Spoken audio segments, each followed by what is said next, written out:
हरिः ओम् श्रीगुरुभ्यो नमः। हरिः ओम्. భగవద్గీత సత్సంగ సభ్యులందరికీ హృదయపూర్వక నమస్కారములు.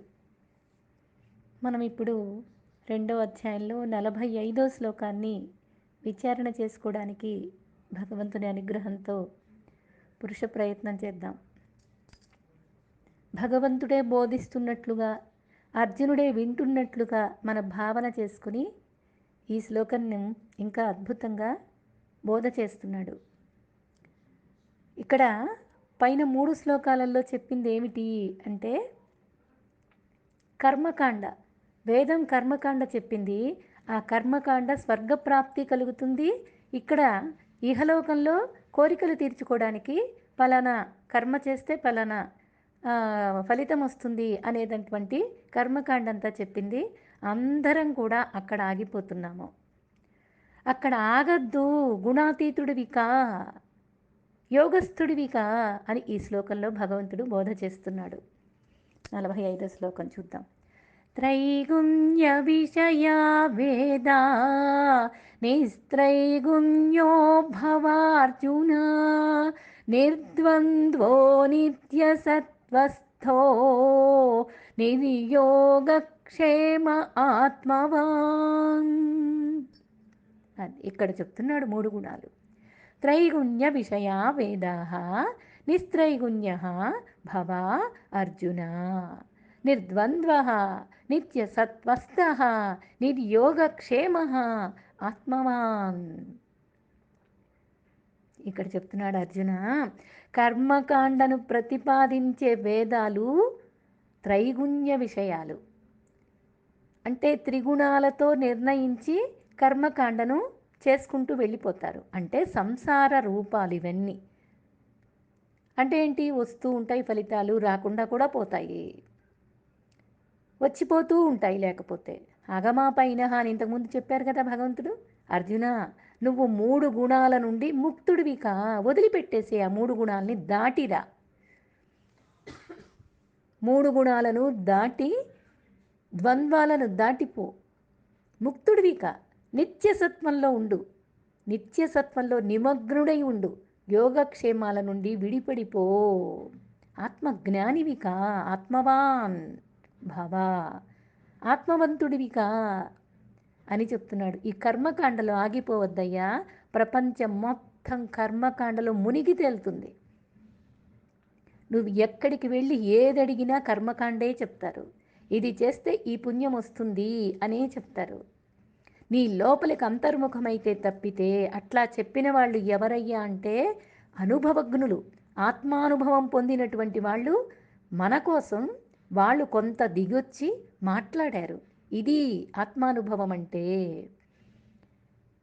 అని వాళ్ళు దిగొచ్చి మాటల్లో చెప్పారు. నిజానికి మాటలతో మాట్లాడేది కాదు, మాట్లాడితే అది ఎంగిలవుతుంది అంతే. కానీ మనలాంటి వాళ్ళకి తెలియాలంటే వాళ్ళ అనుభవం నుంచి వచ్చి చెప్పాల్సిందే. శంకరాచార్యులు జగద్గురువులు, ఆది శంకరాచార్యులు, ఆయన మొత్తం అంతా కూడా ఉన్నది మొత్తం అద్వైతం అని చెప్పి దానికి తీసుకొచ్చి పెట్టారు. అటువంటి దాన్ని మనకి వేదము వినిపించింది, ఉపనిషత్తులు వినిపించింది, భగవద్గీత వినిపించింది. కానీ మనం ఎక్కడ ఆగిపోతున్నాము అంటే కోరికల దగ్గర. ఎంతవరకు భగవద్గీత మంచిది అంటే ఇంట్లో ఉంచుకొని పూజ చేస్తాం. లేదు, దాన్ని తీసి చదవండి, పారాయణం చేస్తే మంచిది అంటే పారాయణ చేసి వదిలిపెడుతున్నాం. పారాయణ చేసి ఏవో కోరికలు కోరుకుంటున్నాం. ఇంతవరకు ఆగిపోవద్దు అని ఈ శ్లోకం హెచ్చరించి గుచ్చి మరీ చెప్తున్నాడు.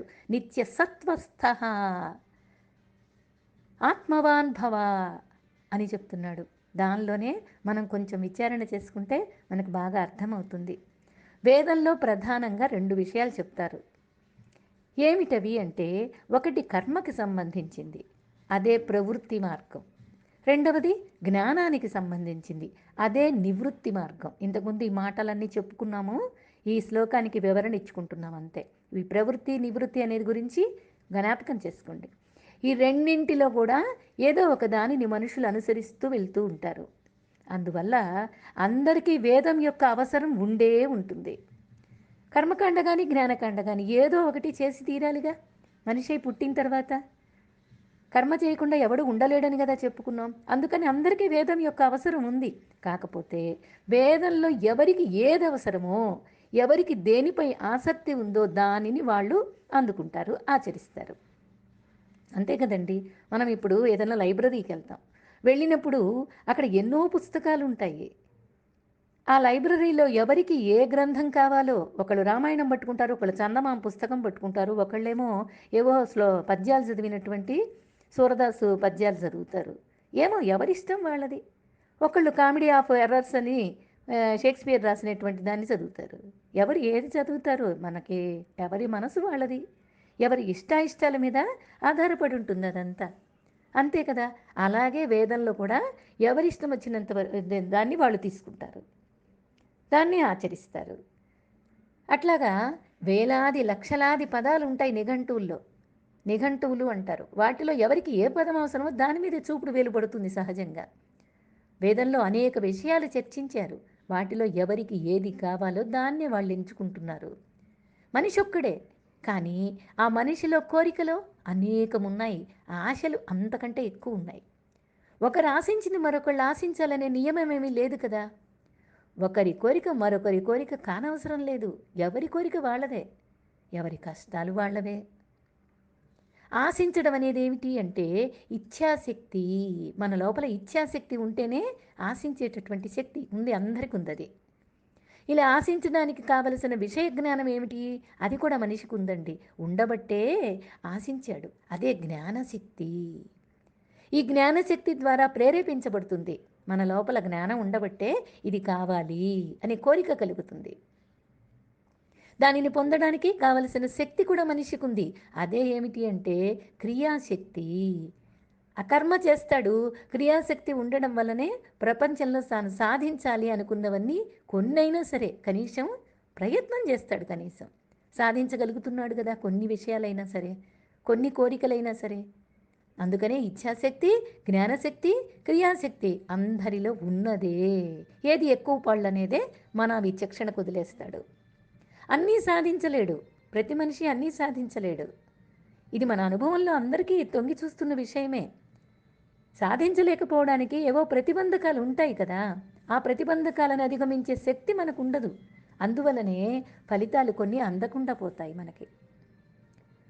మరి ప్రగాఢంగా మనం ఆశించింది ఏమిటి? ప్రతిబంధకాల కారణంగా విఫలమైందనుకోండి, ఈ ప్రతిబంధకాలను తొలగించుకొని ఫలితాలను పొంది తృప్తి పడాలి అంటే మన శక్తి సరిపోదు. తృప్తి చెందాలంటే మన శక్తి సరిపోనప్పుడు ఏం చేస్తాం? పక్కన ఎక్కడి నుంచైనా సహాయం అందుతుందో ఆ వైపుకు తిరుగుతాం. ఎవరు సహాయం చేయడానికి సిద్ధంగా ఉన్నారా? అర్థమవుతుంది కదా. మనకి ఏదైనా ఒక కోరిక కలిగినప్పుడు దానికి అడ్డు తగులుతుంది, ఆ ఫలితం రావట్లేదు అంటే ఎవరు దీనికి సహాయం చేస్తారని ఎవరి దగ్గరకో వెళ్తాం. లోకంలో అందే సహాయాలు కూడా విఫలమైందనుకోండి, ఎవరు సహాయం చేసే కష్టం కాదు నాది, పక్క వాళ్ళు ఎవరు ఆదుకోలేరు, అది కూడా విఫలమైందనుకోండి, అప్పుడేం చేస్తాం? భగవంతుడిని పట్టుకుంటాం. అది దైవ సహాయం కావచ్చు కదా. ఇక లేదా పారాయణాలని ఏవో శాస్త్ర సహాయాలు ఏవో చేస్తారు, అది కూడా దైవమేగా. ఈ సహాయాన్ని పొందడానికి మనం చేసే కర్మలే ప్రార్థనలని, పూజలని, యాగాలని, యజ్ఞాలని, పారాయణాలని ఏమేమో చేసుకుంటూ వెళ్ళిపోతాం. ఏ కర్మకు ఏది ఫలం, ఏ యాగానికి ఏది ఫలం, ఇవన్నీ వేదాలలో నిక్షిప్తంగా చక్కగా చెప్పున్నారు. ఇదంతా కర్మకాండ, ఉపాసనాకాండ. ఇది వేదంలో ఒక భాగం అంతే. కర్మకాండకు సంబంధించిన విషయం ఫస్ట్లోనే చెప్తారు. ఋగ్వేదం అంతా అదే కదా. రెండవది జ్ఞానకాండ. ఇది వేదాలలో చివరి భాగం కనుకనే దీన్ని వేదాంతము అంటారు. ఇక్కడ బోధింపబడేది జ్ఞానం, లౌకిక జ్ఞానం కాదండి, బ్రహ్మజ్ఞానం. ఈ జ్ఞానాన్ని బోధించే కాండే జ్ఞానకాండ. అవే ఉపనిషత్తులు చెప్పినా, భగవద్గీత చెప్పినా, బ్రహ్మ విద్య చెప్పినా, అదే బ్రహ్మసూత్రాలు చెప్పినా అంతే, ఇదే అర్థం. బ్రహ్మ విద్య జ్ఞానకాండ ఇదంతా కూడా. ఈ జ్ఞానకాండ కోరికల్ని తీర్చే ప్రయత్నంలో ఉండదు, నీవు తెలుసుకునే ప్రయత్నం గురించే చెప్తుంది. నిన్ను నిత్య సత్వస్థుడిగా ఉంచడానికే ప్రయత్నం చేస్తుంది. దాని విషయమే బోధ చేస్తుంది. కోరేవాడిని గురించి చర్చించే విషయంలో ప్రమాణమై ఉంటుంది. ఎవరు కోరుకుంటున్నారు ఈ కోరికలు, దాని లోపలికెళ్తుంది. నిన్న జీవుడు వెళ్ళాడు కదా వేదాంతంలోకి, దూరి దూరి దూరి దూరి లోపల దాకా అంతు దాకా వెళ్ళిపోయాడు, అంతం దాకా. అందుకని మృత్యువు ఇంక లేదు, వాడికి మృత్యువు లేదు, బ్రహ్మపదంలో కలిసిపోయాడు. అలాగే ఇక్కడ కూడా జ్ఞానకాండ ఈ కోరికల్ని ఎవరు కోరుకుంటున్నారు అనే దాని గురించి చర్చ చేస్తుంది. ఈ కర్మలు, క్రియలు, ఫలాలు పక్కన పెట్టి సూటిగా కర్తన గురించి మనకు బోధ చేస్తుంది. వేదాంతం చేసే పని ఇది. జ్ఞానకాండ కోరికలను ఎందుకు తీర్చదు? ఆ ప్రయత్నం ఎందుకు చెయ్యదు? తనకు ఆ శక్తి లేదా? వేదంలోని కర్మకాండ కన్నా శక్తివంతమైంది వేదాంతం కదా, మరి కోరికల్ని తీర్చే శక్తి ఎందుకు లేదు అని అడిగితే, ఈ కోరికలు వృధా ప్రయాస అని వేదాంతం చివర చెప్పబడింది. అందుకని అది కాదు ఇక్కడ ప్రధానం, నిన్ను నువ్వు తెలుసుకోవడమే ప్రధానం. ఒకవేళ కోరికలు తీరినా తీరకపోయినా ఒరిగేదేమీ లేదు. ఎందుకంటే వేదాంతానికి ప్రధానమైన విషయం ఏమిటి అంటే, దీనికి ఏమీ ఒరిగేది లేదు, వీటిని వదిలేయి. అందుకనే ఇప్పుడు కలలో రాజు అయిన వాడికి నిద్ర మేలుకున్నాడు అనుకోండి, కలలో రాజు అయ్యాను, నిద్ర మేలుకుంటే సింహాసనం ఉంటుందా? అట్లాగే ఇప్పుడు కోరిక తీరింది, కాసేపు ఆగితే అది మిగులుతుందా? ఇవన్నీ కూడా వృధా ప్రయాస. అందుకనే వేదాంతం అది చెప్పదు, ముందు తీసుకొస్తుంది. నువ్వు వేదాంతం లోపలికి వెళ్ళాలంటే ఈ కర్మకాండతోటి నిన్ను తీసుకొచ్చి అక్కడ కూర్చోబెడుతుంది. మనం ఏం చేస్తున్నామంటే అక్కడ దాకే ఆగిపోతున్నాం, లోపల దాకా వెళ్ళట్లేదు, కర్మకాండ దాకే ఆగిపోతున్నాం. స్వప్నంలో భిక్షాటనం చేసి యాచకుడిగా మేలుకున్నాం అనుకోండి, అక్షయ పాత్ర ఉంటుందా? భిక్షాపాత్ర కోసం ఎత్తుక్కుంటావా నువ్వు? బ్రహ్మాండమైనటువంటి పాయసం వండుతుంటే ఇంట్లో నువ్వు భిక్షాపాత్ర కోసం ఎత్తుక్కుంటావు. నేను కల్లో అడుక్కున్నానండి అంటే, ఆహా, మేలుకున్నావు కదా, జ్ఞానం వచ్చింది కదా, ఇంక ఇప్పుడు అవసరం లేదు అంటే సూటిగా ప్రశ్నించి కోరికల వల్ల కలిగే సుఖదుఖాలు స్వప్నతుల్యాలు అని స్పష్టం చేస్తుంది ఉపనిషత్తు. అందువల్ల కోరికల జోలికి ఉపనిషత్తు పోదు, నిన్ను నువ్వు తెలుసుకునే ప్రయత్నమే చేస్తుంది. ఈ సందర్భంలో కర్మకి జ్ఞానానికి ఉన్న తేడా అస్పష్టంగా ఉండకూడదు, స్పష్టంగా కావాలి నాకు. అస్పష్ట అవగాహనలు గీతను అర్థం చేసుకోవటానికి సరిపోవు. అందుకని అర్థం చేసుకో, అవగాహన చేసుకొని పదే పదే హెచ్చరిస్తాడు భగవంతుడు మనల్ని. జ్ఞానం అంటే తెలుసు, అందరికీ తెలుసు, కానీ అవగాహన ఉండదు, చేదస్తాలే ఉంటాయి. కర్మకాండ దగ్గరే ఆగిపోతాయి, ఇది చేస్తే అది అవుతుంది అనే దాని దగ్గరే ఆగిపోతుంది మనస్సు. కానీ అక్కడ ఆగద్దు నువ్వు. అస్పష్ట అవగాహన సరిపోదు, కోరికలు తీర్చే పనిలో కర్మకాండ ఉంటుంది, కోరేవాడిని పట్టించుకొని వేదాంతం చర్చిస్తుంది. ఎవరు కోరుకుంటున్నారు ఈ కోరికలన్నీ? నా లోపల ఉన్నవాడు ఎవడు? మనస్సు కోరుకుంటుందా? ఆ నేననేది ఎవరు అని లోపల లోపలికి తీసుకెళ్తుంది. ఇదివరకు ఎన్నో కోరుకున్నాం కదండి, కోరినవి కొన్ని సాధించుకున్నాం, అయినా సాధించుకోలేనివి చాలా మిగిలే ఉన్నాయి కదా, మనకి అసంతృప్తి కదా, ఎన్ని తీరినా తృప్తి లేదు వ్యక్తికి. అందుకే మనిషి వ్యక్తి తీరని వ్యక్తి, తృప్తి లేని వ్యక్తిగానే మిగిలిపోతాడు, మళ్ళీ కర్మకాండ కోసమే ప్రయత్నం చేస్తాడు. ఎంత తెలివిగలవాడైనా సరే ఈ అసంతృప్తి నుండి మాత్రం తప్పించుకోలేకపోతున్నాడు. ఈ అసంతృప్తిని తొలగించుకొని వెలుగుని ప్రసాదించేటటువంటి జ్ఞానం ఎక్కడుంది అని వెతికితే ఒక్క ఉపనిషత్తుల్లోనే ఉంది. ఉపనిషత్, ఉప అంటే సమీపంలో, నిషత్తు కూర్చోబెడుతుంది అంతే. భగవంతునికి సమీపంలో కూర్చోబెడుతుంది, ఇక కలిసిపోవటం నీ వంతు అంతే. ఎక్కడ దాకా తీసుకెళ్తాడంటే ఉప్పు బొమ్మలాగా నేను తయారు చేసి సముద్రం దాకా గురువు తీసుకెళ్తాడు. మునిగి మళ్ళీ ఇంకా లేవకుండా ఉండే పని నీదే, అక్కడి దాకా తీసుకెళ్తాడు. ఈ విషయం మనం చక్కగా గురువు విషయం చెప్పుకునేటప్పుడు చెప్పుకున్నాం. అలాగే ఈ కర్మకాండను బోధించే వేదాలు కూడా త్రిగుణాల విషయాలు, త్రైగుణ్య విషయ అని చెప్పాడు కదా శ్లోకంలో, అది వివేక జ్ఞానం లోపిస్తుంది. భోగైశ్వర్యాలే ప్రధానం అనుకొని జీవించే వాళ్ళకి వేదము అంటే త్రిగుణ విషయాలే అని అభిప్రాయపడతారు. త్రిగుణాలకు సంబంధించిన విషయాలు త్రైగుణ్యాలు. త్రైగుణ్యము అంటే ఏంటి? త్రిగుణాలు. త్రిగుణాలు ఏమేంటవి? సత్వగుణం, రజోగుణం, తమోగుణం. ఈ మూడు గుణాలను త్రిగుణాలు అంటారు. ఈ సత్వగుణం ఏమిటి? దానికి సుగుణం అది. రజోగుణం అవగుణం, తమోగుణం దుర్గుణం. సత్వగుణమేమో సహకరిస్తుంది, రజోగుణమేమో వికటిస్తుంది, తమోగుణమేమో పాడు చేస్తుంది.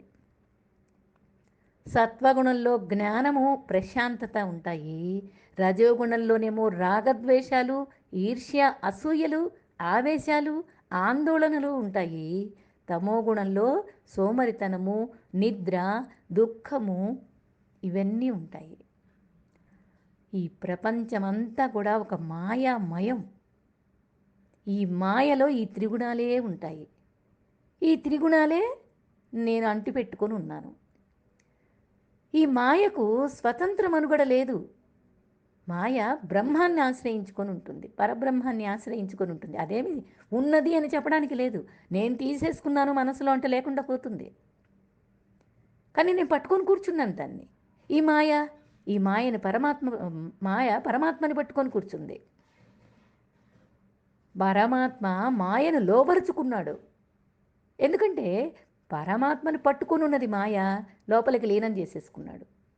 నేనేం చేశాను? మాయని నేను పట్టుకొని ఉన్నాను. నేను పట్టుకొని ఉన్నప్పుడు మాయ మనల్ని లోపలికి తీసేసుకుంటుంది. అందుకని మాయకు నేను లోబడ్డాను, పరమాత్మ మాయను లోబరుచుకున్నాడు. అర్థం చేసుకోండి బాగా. ఈ ప్రపంచమే ఒక మాయా నిర్మితం కాబట్టే మాయలో ఉన్న త్రిగుణాలే ప్రపంచంలో కనిపిస్తూ ఉంటాయి మనకి. సర్వలోకాలు సృష్టిలోనివేనండి, అన్నీ మాయా స్వరూపాలే. ప్రపంచమే ఈ త్రిగుణంతో కూడి ఉంది, త్రిగుణాలతో కలిసిపోయి ఉంది. ఈ భోగాలు, ఐశ్వర్యాలు, వాటిని పొందడానికి ఆచరించే సాధనలు ఈ త్రిగుణాల యొక్క కార్యాలే. కారణమైన మాయలో ఉన్నటువంటి ఈ త్రిగుణాలే ఈ కార్యంలో కూడా కార్యమైనటువంటి జగత్తులో ఉన్నాయి. కారణమేమిటి? మాయ. ఉన్నవేమిటి? త్రిగుణాలు. కార్యమేమిటి? జగత్తు. చూడండి, ఈ మూడింటితోనేగా మనం పోరాడుతున్నాం, ఈ మాయలోనేగా పడి కొట్టుకుంటున్నాం. మనకున్నవి ఈ త్రిగుణాలేగా, ఈ జగత్తేగా కార్యం. కాబట్టి పరలోకం కూడా ఈ సృష్టిలోనిదే. పరలోకం అంటే ఏది? స్వర్గ సుఖాలు నేను చెప్పుకున్నాం కదా. కనుక ఈ స్వర్గలోక భోగాలు, వాటిని పొందడానికి ఈ ఆచరించే సాధనాలు కూడా ఈ ముగుడు గుణాల్లోనివే. ఎవరికి ఏది పట్టుకుంటారో తెలీదు, ఎవరికి ఏ గుణం అధికంగా ఉందో తెలీదు, ఎవరి మనస్సు వాళ్ళది. కాబట్టి ఈ త్రిగుణాల కారణంగా రాగద్వేషాలు ఏర్పడతాయి. ఈ రాగద్వేషాలకు సంబంధించినటువంటి విషయాలనే వేదాలు బోధ చేస్తాయి. ఎవరు ఏ ఫలాన్ని ఆశిస్తారో వారికి ఆ సంబంధమైనటువంటి సాధనల్ని తెలియజేస్తూ ఉంటుంది వేదం. కొన్ని విషయాలలో ఫలితాలు కనిపిస్తాయి, మరి కొన్ని విషయాల్లో కనపడవు. కొన్నిటిని పరిశీలించుకునే అవకాశం ఉంటుంది, కొన్నిటిని నమ్మాలి, విశ్వసించాలి, అంతే. పరీక్షించి చూసుకునే అవకాశం ఉండదు. ఏమంటారా అవి? ఇప్పుడు సంతానం లేని వాళ్ళు సంతానం కలగడానికి యాగం చేస్తారనుకోండి, అదే వర్షాలు పడటానికి యజ్ఞాలు చేస్తారు. చూస్తున్నాం కదా మనం. వీటికి ఫలితాలు ఉన్నాయా లేదా అనేది పరీక్షించి చూసుకోవచ్చు, కనపడుతుందిగా.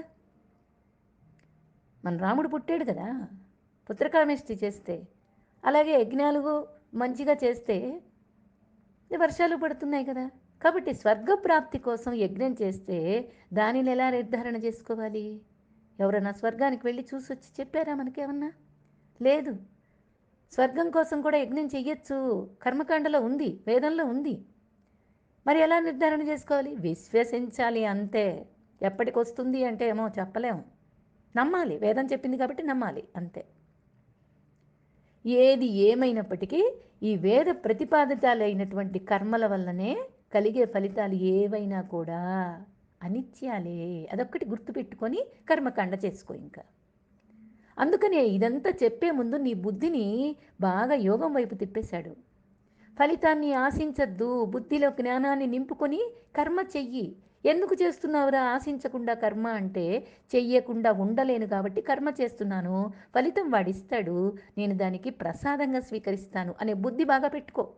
కర్మ యోగం అవుతుంది, నీకే బంధము లేదు అని చెప్పాడు. బాగా చెప్పి చెప్పి పెట్టాడు, మనసుకి బుద్ధిలోకి ఎక్కించేశాడు. ఇప్పుడేంటి, మళ్ళీ నేను మాయలోకి వెళ్ళిపోతాను కదా. విన్నప్పుడు బ్రహ్మాండంగా ఉంది, మళ్ళీ నాకు ఈ 3 గుణాల్లో పడిపోతాను. అందుకని ఇక్కడ చెప్తున్నాడనమాట, ఇవన్నీ కలిగే ఫలితాలన్నీ అనిత్యాలే, నశించేవే.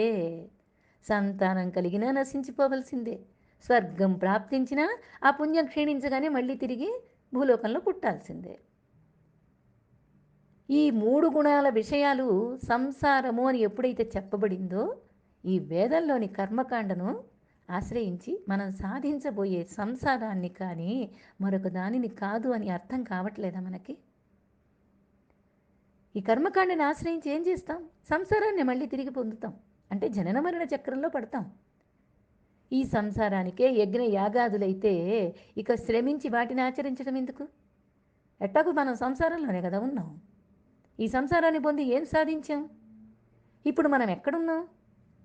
మనం ముడిపడి ఉన్నది ఈ 3 గుణాల్లో కాదా?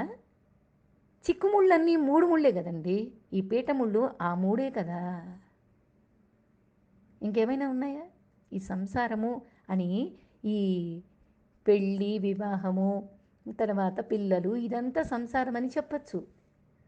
కానీ జనన మరణ చక్రంలో కూడా పడిపోయి వీటిల్లోనే తగులుకుంటున్నామే. ఈ పీఠముళ్ళే చిక్కుముడి పడిపోతున్నాయి కదా. అనుభవంలో అందరికీ తెలిసిన విషయాలే కదా. అందుకనే ఈ 3 గుణాల సంసారం నుండి విడిపో అని సందేశాన్ని ఇస్తున్నాడు భగవంతుడు. తప్పుకో, వీటి గురించి ఈ 3 గుణాలని కాస్త దాటి రా. ఈ ముడులు విడిపోని. ఈ గుణాలే సంసారం కాబట్టి ఈ సంసార దుఃఖం నుండి విడిపడాలి అంటే సంసారాన్ని ప్రభావితం చేసేటటువంటి గుణాల నుండి బయటపడాలి. అందుకే నిస్త్రైగుణ్యుడవు కా అంటున్నాడు పరమాత్మ. నిస్త్రైగుణ్యో భవ అర్జున అని చెప్పాడు కదా. అసలు గుణాల నుండి విడిపడగలమా? విడిపడి ఉండగలమా? మనకు ప్రశ్న అనిపిస్తుంది. వామ్మో, నిస్త్రైగుణ్యుడికి ఎట్లా కుదురుతుందండి అనిపిస్తుంది కదా మీకు. అసలు మానవ శరీరమే ఈ గుణాల సముదాయంతో కదా పుట్టింది. త్రిగుణాలు పోతే త్రిగుణాల కార్యమైన శరీరం ఏమైనా మిగులుతుందా? అందుకనే నిస్త్రైగుణ్యుడు అంటే కోరికలు లేనివాడు అని అర్థం. అది కోరికలు లేకుండా చేసుకో, ఈ 3 గుణాలను దాటిపో. అట్లా అనిత్యమైనటువంటి భోగాల మీద ఆసక్తి తగ్గించుకో. అటువంటి వాడు మమకారం కూడా వదిలేస్తాడు.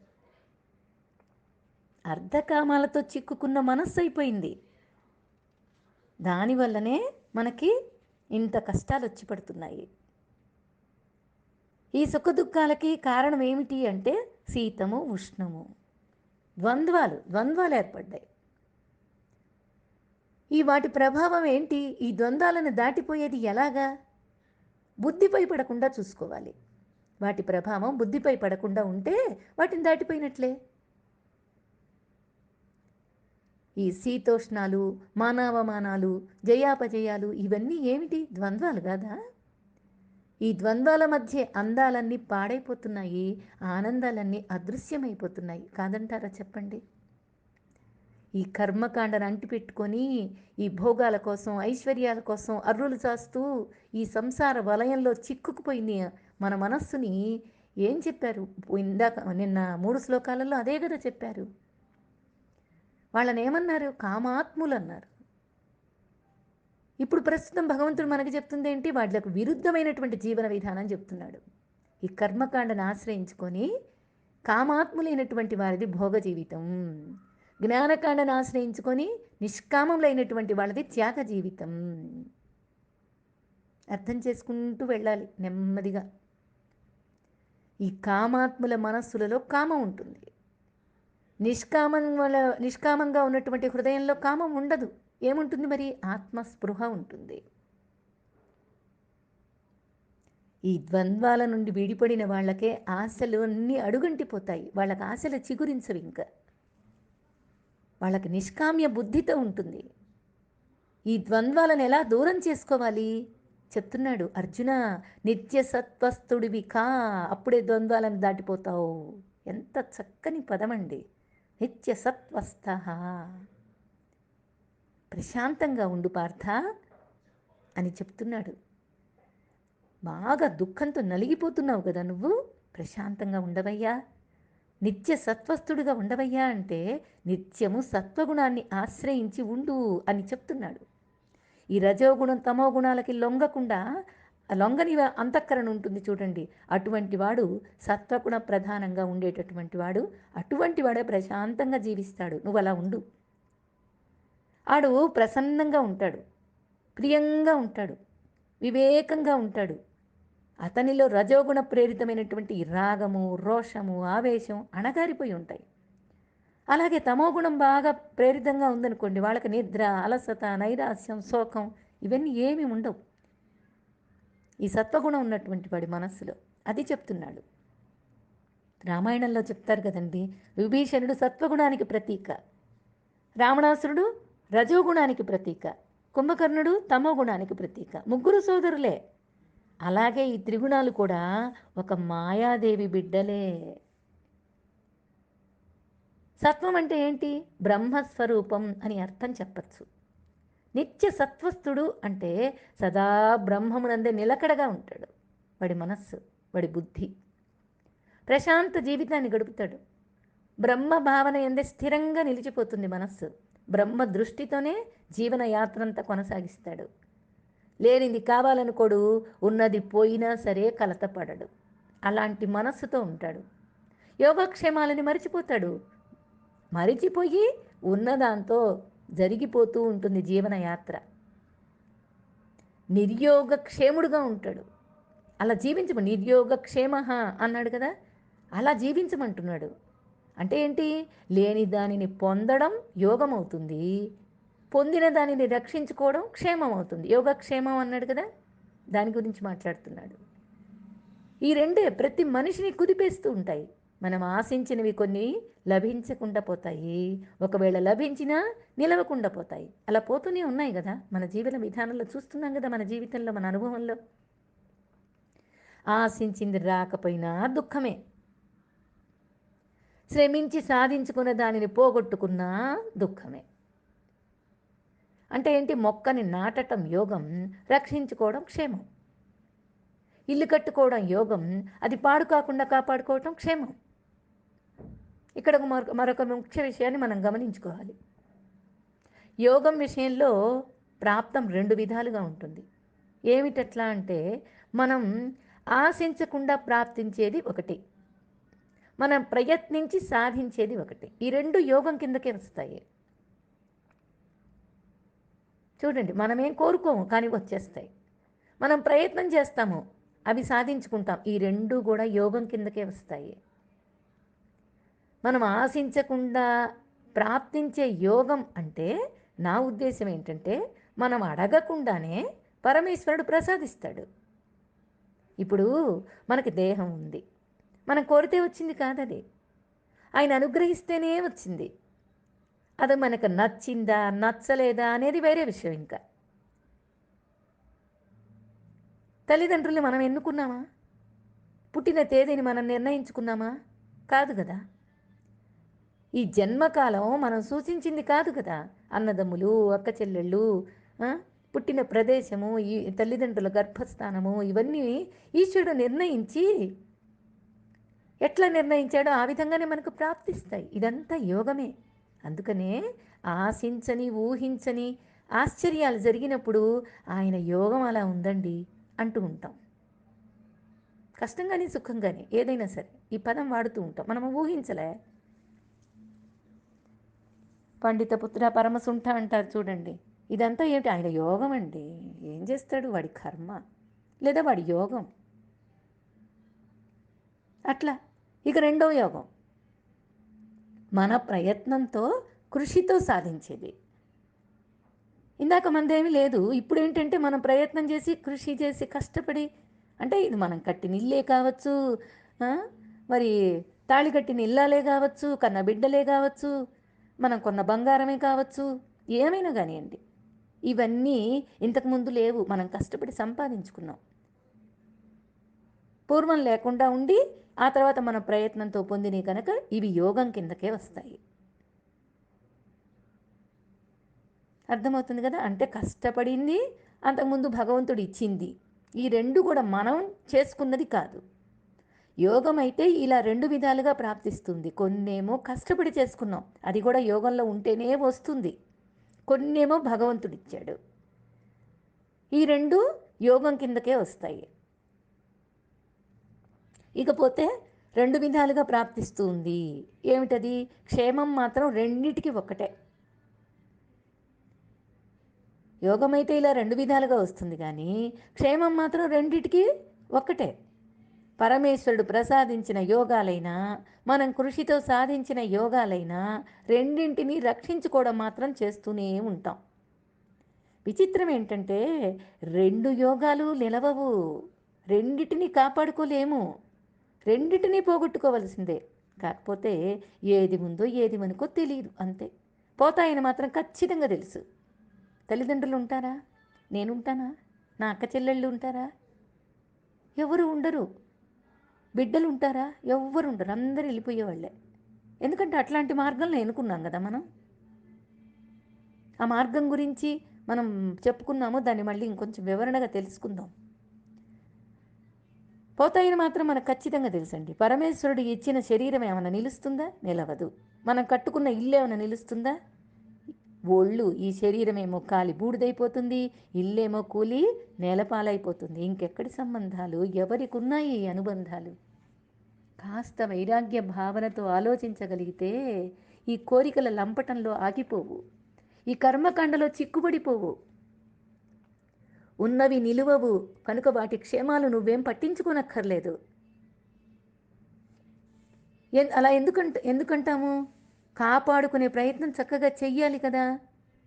చేయి జారిపోతే మాత్రం విలక్షణంగా ఉండటం మన స్వభావం కావాలి అంటున్నాడు భగవంతుడు. అంతే. అంటే ఏంటి? అన్నీ పోయేవే. ప్రతి దానికి వచ్చే కాలం ఉంది, అలాగే పోయే కాలము ఉంది. పోయే క్షణాన ఎవ్వరూ దేనిని ఆపలేరు. మన అనుభవంలో చూస్తున్నాం. మరి ఇలా ఆలోచించినప్పుడు యోగక్షేమాలు లాభాలా నష్టాలా? రెండు కావు. ఎందుకని? వచ్చేవి పోతాయి అని తెలిసినప్పుడు వచ్చేవి లాభాలు కావు, పోయేవి నష్టాలు కావు.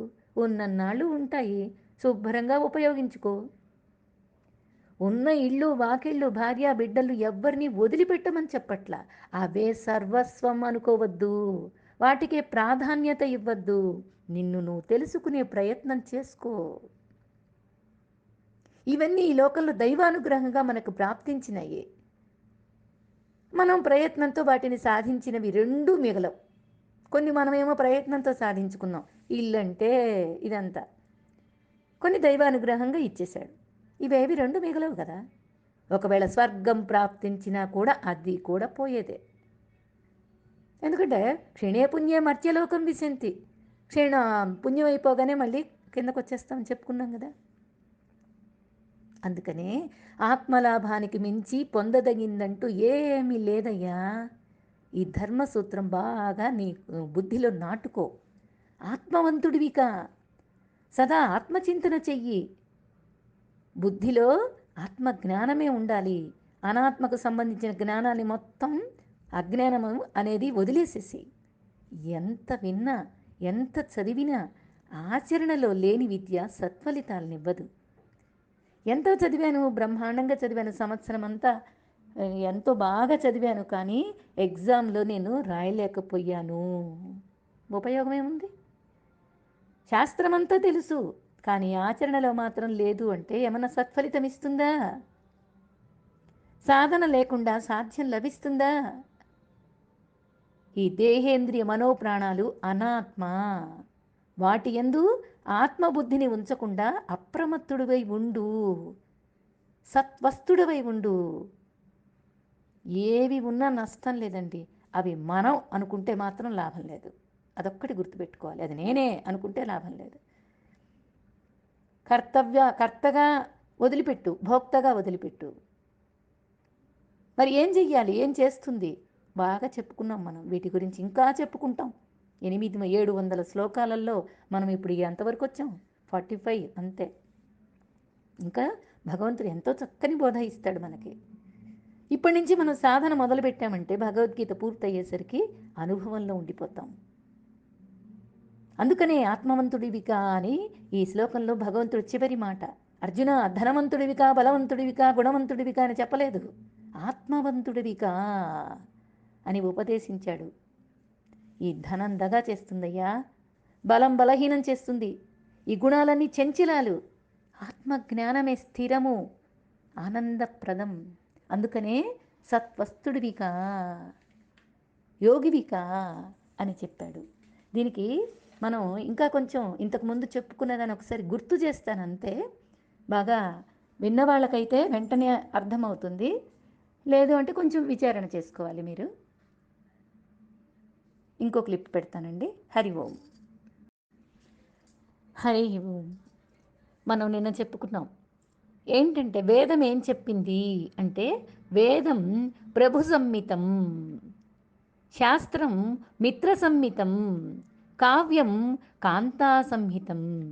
ఇది చెప్తుంది. అంటే ఏంటి?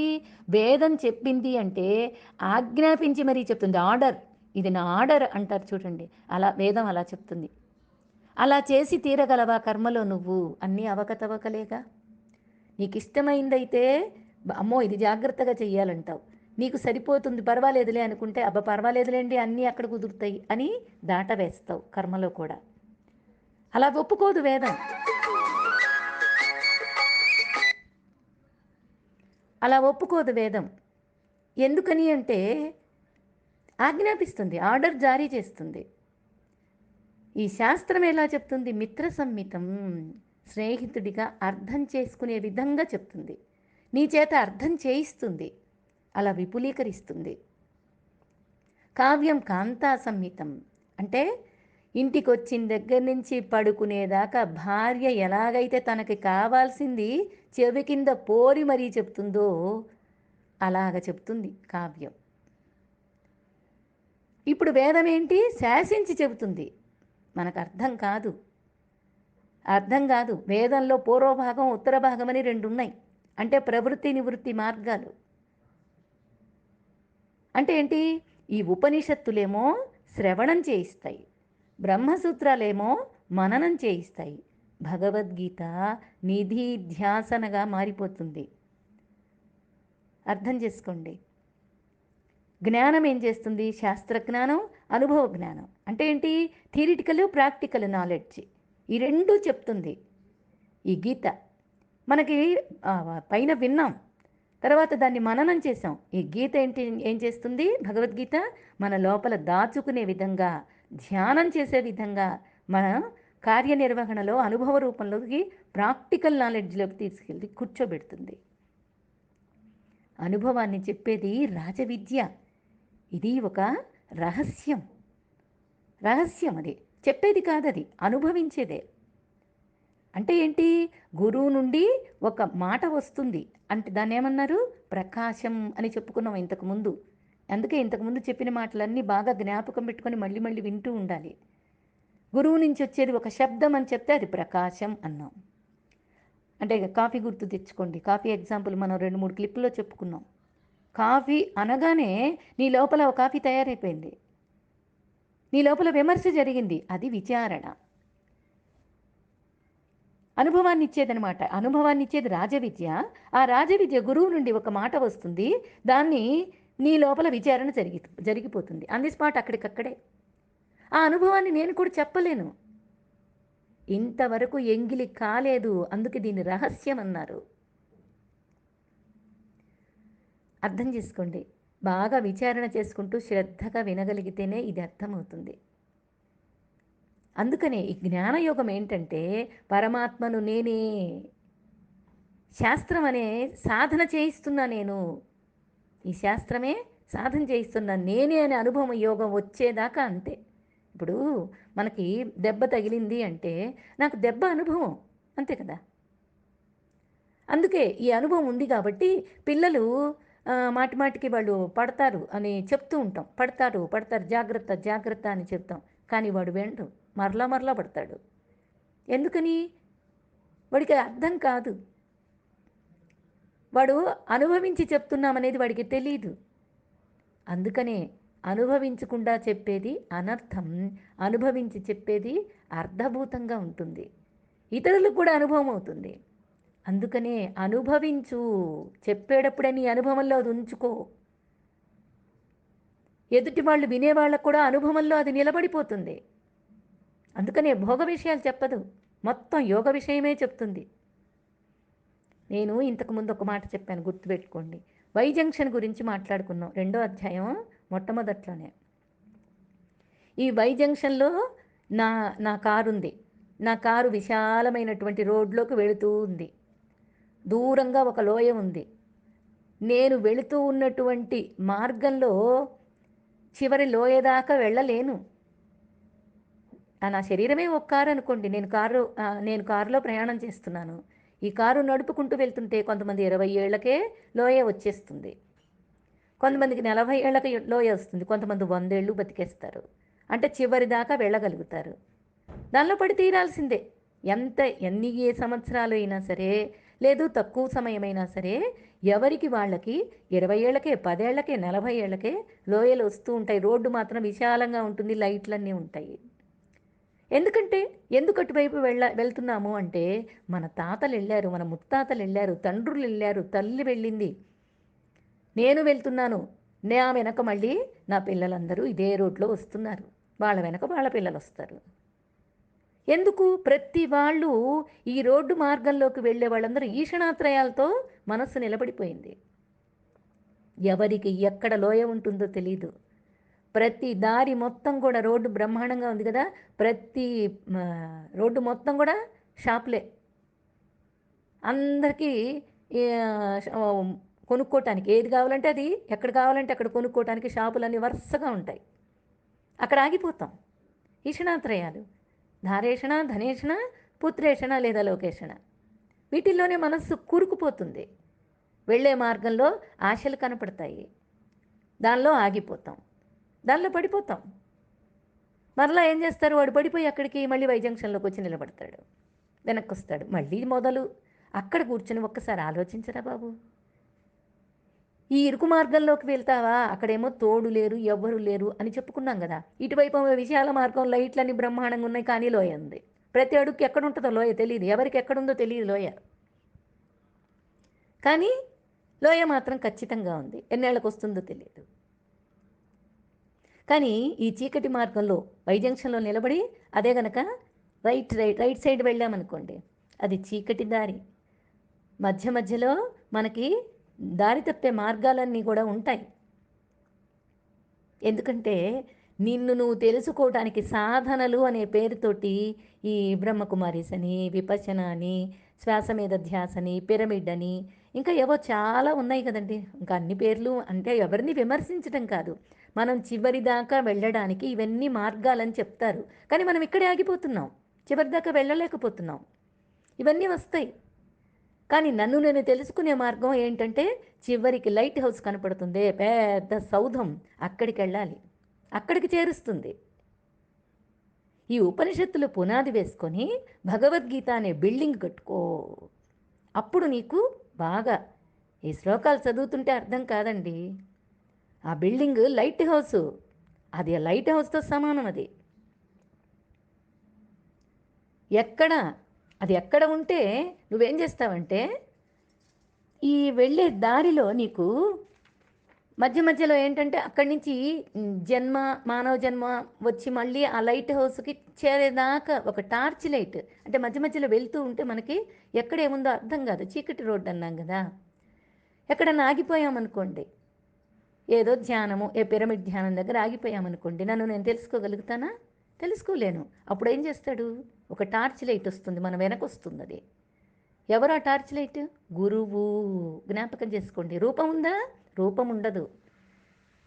గురువుకి రూపం ఉండదు. ఒక లైట్ వేస్తాడు, అది నా వెనుక ఉండి నడిపిస్తాడు. ముందు ఆయన నడుస్తున్నాడు అనుకోండి, ఆయన కాల్లో కాలేసుకుంటూ పోతా, నాకేమి జ్ఞానం తెలియదు అప్పుడు. కానీ నా వెనుక ఉండి నాకు ముందుకి టార్చ్ లైట్ వేసి నడిపిస్తూ ఉంటాడు, బోధ చేస్తూ ఉంటాడు. ప్రకాశం ముందున్నది వెళ్ళు, ఇక్కడ ఆగద్దు, ఈ సాధన దగ్గర ఆగిపోవద్దని చెప్పేసి మళ్ళీ నిన్ను పంపిస్తూ ఉంటాడు. ఇప్పుడు మనకి సైకిల్ నేర్పే వాళ్ళు ఉన్నారు, వాళ్ళు ఏం చేస్తారు, వెనక ఉండి నేర్పిస్తారు, పడబోతే పట్టుకుంటారు. అలాగే గురువు కూడా ఆత్మానం రథినం విద్ధి అంటారు. ఈ కారు నడుపుతున్నవాడెవడు? రధికుడు. రథం ఏమిటి? శరీరం. ఎక్కినవాడెవడు? జీవుడు. నడిపించే బుద్ధి ఎవరు? సారథి. రథానికి కళ్ళెము మనస్సు. గుర్రాలనేవి ఇంద్రియాలు. గమనించుకోండి, ఇది ఒక రథం, ఒక కారు. అంటే ఏంటి? ఇంద్రియాలకి ఈ శబ్దము, స్పర్శ, రూపము, రసము, గంధము అంటే ప్రపంచం. జ్ఞానేంద్రియాలకి ఇవన్నీ కనపడుతూ ఉంటాయి కదా. అందుకనే చూడండి, గుర్రాలకి ఆ కళ్ళకు అటువైపు ఇటువైపు 2 డొప్పలు వేసేస్తారు అడ్డంగా. ఎందుకంటే గుర్రాలకి కనుక కళ్ళు పూర్తిగా కనపడితే ఎటు పోతాయో తెలియదు. దానికి స్ట్రైట్ రూట్, దానికి రూట్ మనం చెప్పి కళ్ళెం పట్టుకొని దాన్ని తిప్పుతూ ఉండాలి. అందుకనే ఇంద్రియాలకి గంతలు కట్టేసినట్టుగా సొగం కప్పేసి ఉంటాయి గుర్రాలకి. మన ఇంద్రియాలు కూడా అంతే. ఇంద్రియాలకు లోబడిపోతావు నువ్వు.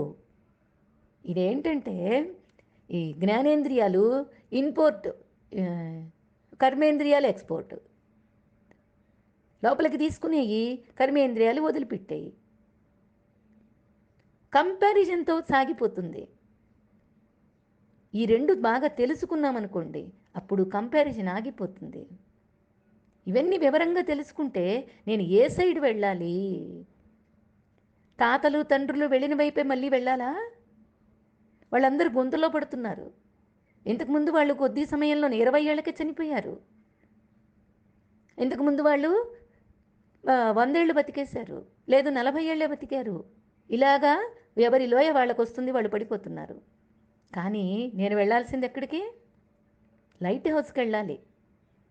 వెళ్ళే దారిలో నా గురువు నన్ను నడిపిస్తూ ఉంటాడు. అట్రాక్షన్స్ అన్నీ వస్తాయి ఈ రోడ్లో. ఇటువైపు నాకు ఏ అట్రాక్షన్ ఉండదు. గురువు లైట్, టార్చ్ లైట్ ఒక్కటే ఉంటుంది. ఎవ్వరితో కంపారిజన్ ఉండదు. ప్రశాంతమైనటువంటి స్థితిలో నేను వెళ్ళిపోతాను. అహం బ్రహ్మాస్మి దగ్గరికి వెళ్ళిపోతాను. అట్రాక్షన్ ఉండి విశాల మార్గం వైపు ఉండి కంపారిజన్తో కొట్టుకు చస్తూ ఎప్పుడు కూడా మనస్సు ఈ అహంకారం, మమకారాలతో ఉండేటటువంటి ఆ రోడ్లోకి వెళ్తావా? కామం అనే కోరికలతో ఉంటుంది, ఆకర్షణలకు లోబడిపోతుంది. దేనిలో ఉంటావు నువ్వు? మళ్ళీ దానికోసం మళ్ళీ జన్మం తీసుకొని మళ్ళీ ప్రయత్నం చేస్తావు. ఇవన్నీ అవసరమా నీకు? నేను చక్కగా టార్చ్ లైట్ వేసి నేను నడిపిస్తున్నాను కదా, నువ్వు హాయిగా వచ్చేసేయి. ఇరుకు మార్గంలో నీ యోగక్షేమాలు నేను చూసుకుంటానయ్యా, నువ్వేం బాధపడద్దు. ఆ ఇరుకు మార్గం చీకటిగా ఉంది కదా, ఇటువైపు రావడానికి ఆలోచిస్తావేమో, నీకేం ఆలోచన అక్కర్లేదు. నిత్య సత్వస్థుడిగా ఉండిపో. ఆ ఇరుకు మార్గంలో ప్రయత్నం చేస్తే నీ ఆహారము, నీ అవసరము నేను చూస్తాలే, నువ్వేం బాధపడద్దు అని చెప్తున్నాడు భగవంతుడు. వివేకానందుడు చెప్తాడండి. వివేకానందుడు రామకృష్ణ పరమహంస వివేకానందుడిని వెళ్ళి రమ్మంటాడు. ఎక్కడికి? బోధ చేయటానికి. అక్కడ ఆయన నడుస్తూ ఉంటే అంతా అయిపోయింది. ట్రైన్లో ఆయన ఎక్కించుకొని తీసుకెళ్లారు, టికెట్ చేతిలో పెట్టారు. ఎక్కడ దిగాలో వాళ్ళు వచ్చి రిసీవ్ చేసుకున్నారు. అక్కడ స్పీచ్ అంతా అయిపోయింది, ఉపన్యాసాలు అంతా చెప్పాడు, అంతా అయిపోయింది. ఇంకా ఆయన రిటర్న్లో ఉన్నాడు. రిటర్న్లో ఉండేటప్పుడు ఒక చోట దిగిపోయింది, ట్రైన్ ఆగిపోయింది. ఆ ట్రైన్లో అంతా దిగిపోయారు. ఈయన కూడా దిగాడు. అది ఎడారి ప్రాంతంగా ఉంది. అక్కడ కాస్త దొరువుల్లాగా ఉంటుంది ఆ ఎడారి ప్రాంతంలో. అంటే కొంచెం స్థలంలో కొంచెం నీళ్ళే ఉంటాయి. చెరువు కాదు, కోనేరు కాదు, కొద్దిగా స్థలంలో కొద్దిగా నీళ్ళే ఉంటాయి. అక్కడ అది ఆ ప్లేస్లో దిగిపోయాడట. ఆయన దిగి స్నానం చేశాడట కొంచెం నీళ్ళల్లోనే. స్నానం చేసి ఉన్న ఇంకా చేతిలో ఇంకేమీ లేదు, లగేజ్ ఏమీ లేదు. లెస్ లగేజ్ మోర్ కంఫర్ట్ కదా వాళ్ళు, అందుకని వాళ్ళు అలాగే ఉంటారు. ఆ పంచా చొక్కా ఉతుక్కున్నాడు, ఆరేసుకున్నాడు. ఒక చిన్న కౌపిన పెట్టుకొని కూర్చున్నాడు. అది ఆరగానే మళ్ళీ కట్టుకోవటానికి. మళ్ళీ ప్రచారానికి వెళ్ళాలి. రాజస్థాన్ వెళ్తున్నాడు. వెళ్తూ వెళ్తూ మధ్యలో ఇలా ఆగాల్సి వచ్చింది. అడవిలో దిగాల్సి వచ్చింది. ఎవరు పెడతారు తిండి? ఎక్కడుంటుంది ఆయనకు అవకాశం? ఎవరన్నా రూమ్ ఇస్తారా? ఎడారి ప్రాంతం కదా, అడవి ప్రాంతం కదా. అందుకని ఏం చేశాడు? ఆరేసుకొని స్నానం చేసి ఓ చెట్టు కింద కూర్చున్నాడు. సరే, చెట్టు కింద కూర్చున్నాడు. ఆరేసుకున్నాడు కదా, అది కాస్త కోతి పట్టుకొని సగం పంచి చించుకొని తీసుకెళ్ళిపోయింది. ఈ ఎండలో ఆ కొంచెం పంచ కట్టుకొని దిశ మొలత లేకుండా ఏదో ఒక చొక్కా ధరించుకొని కూర్చొని ఉన్నాడు. ఆకలేస్తుంది. ఏం చెయ్యాలి? ఆ! మరి రామకృష్ణుడు వెళ్ళమన్నాడు. గురువు మీద నమ్మకం ఇంకేం ఆలోచించలేదు. గురువు వెళ్ళమన్నాడు, వెళ్ళిపోయాడు అంతే. అక్కడ కూర్చున్నాడు. ఆ ఊళ్ళోనే ఒక సేటు రామదాస్ అని రామభక్తుడు ఉన్నాడట, ఒక సేటు. ఆయనకి ఒక కల వచ్చిందట. కల వచ్చి ఆయన కలలో ఏమొచ్చిందంటే, ఫలానా అడవిలో ఫలానా చెట్టు కింద ఒకతను నేనే కూర్చొని ఉన్నాను. నాకు అవసరాలు కావాలి, ఆహారం తీసుకొని రా అని చెప్పి కల వచ్చింది. కల వస్తే పొద్దున్న నైవేద్యం పెట్టాను, మళ్ళీ 2 పూట కూడా దీపం వెలిగించి నైవేద్యం పెట్టాను, ఏంటో నాకు ఈ పిచ్చి కల వచ్చింది అని చెప్పేసి అటు తిరిగి పడుకున్నాడు. మళ్ళీ పడుకున్నాడు. మళ్ళీ సేమ్ కల అలాగే అనిపించింది. లేచాడు, భార్యను లేపాడు. ఇప్పుడు తయారు చెయ్యి. నాకు రెండోసారి కూడా రాముడు ఇలా కలలో కనిపించి చెప్పాడు అంటే ఇదేదో జరుగుతోంది, అక్కడికి నేను వెళ్ళాల్సిన అవసరం వచ్చింది, అందుకనే నాకు మళ్ళీ హెచ్చరించాడు అని చెప్పేసి భార్యను అడిగి తినుబండారాలన్నీ కూడా మంచి ఎంతెంత స్వీట్లు అవన్నీ పెట్టుకొని, రాముడు కదా కల్లో, అందుకని కారులో తీసుకొచ్చి మొత్తం ఆ పట్టు బట్టలు అన్నీ తీసుకొచ్చి ఇచ్చాడు. ఇప్పుడు దొరకలేదా ఆయనకు భోజనం? దొరకలేదా ఆయన వస్త్రాలు? నేను తీరుస్తాను అంటే ఒక శరీరాన్ని తీసుకొని, ఒక సూట్ కేస్ తీసుకొని, ఒక బిల్డింగ్ కట్టుకొని రాడండి భగవంతుడు. నీ అవసరాలు గమనిస్తాడు. అందుకనే చెప్తున్నాడు, వై జంక్షన్ సెలక్షన్ నీదే. వై జంక్షన్లో నువ్వు ఉండు, అక్కడ నిలబడు, ఆ దారి ఈ దారి చూసుకో, అక్కడుండే లోయలు చూసుకో, ప్రతి క్షణం వచ్చేటటువంటి కంపారిజన్ చూసుకో, అహంకార మమకారాలు చూసుకో, ఇవన్నీ నీకు గమనించుకో. అట్రాక్షన్స్లో పడిపోతావు నువ్వు. కానీ ఈ రైట్ సైడ్ ఉందే, అది నువ్వు మధ్యలో అట్రాక్షన్ ఎక్కడన్నా కలిగి ఆగుతానన్నా సరే, టార్చ్ లైట్ వేసి నేను తీసుకెళ్ళి ఆ సౌధాన్ని చేరుస్తాను, లైట్ హౌస్లో ఉంచే బాధ్యత నాది. నిత్య సత్వస్థుడై ఉండు, నీ ఆలోచనలను గమనించు, నీ ఆలోచన రాగానే ఎందుకు అని ప్రశ్నించు. అందుకనే గుణాలతో ఉండద్దు, గుణరహితుడైనటువంటి మార్గాన్ని పొందు అని. ఆ మార్గము ఈ నీ కారు లోయలో పడితే కాపాడేవాళ్ళు అటువైపు అయితే ఎవరు ఉండరు, అటు మార్గంలోకి వెళ్తే. అదే ఇటు మార్గంలోకి వెళ్తే నిత్యసత్వస్తుడుగా ఉండొచ్చు, గుణాతీతంతో ఉండొచ్చు, గుణరహితమైన దారి ఇది. అందుకనే ఈ దారిలో ప్రవేశంతో నేను ఎప్పుడు నడిపిస్తాను అని మనకి హామీ ఇస్తున్నాడు భగవంతుడు. ఆయన అనుగ్రహంతో మరి అలా ప్రయాణం చేద్దామా? హరి ఓం శ్రీ గురుభ్యో నమ. హరి ఓం.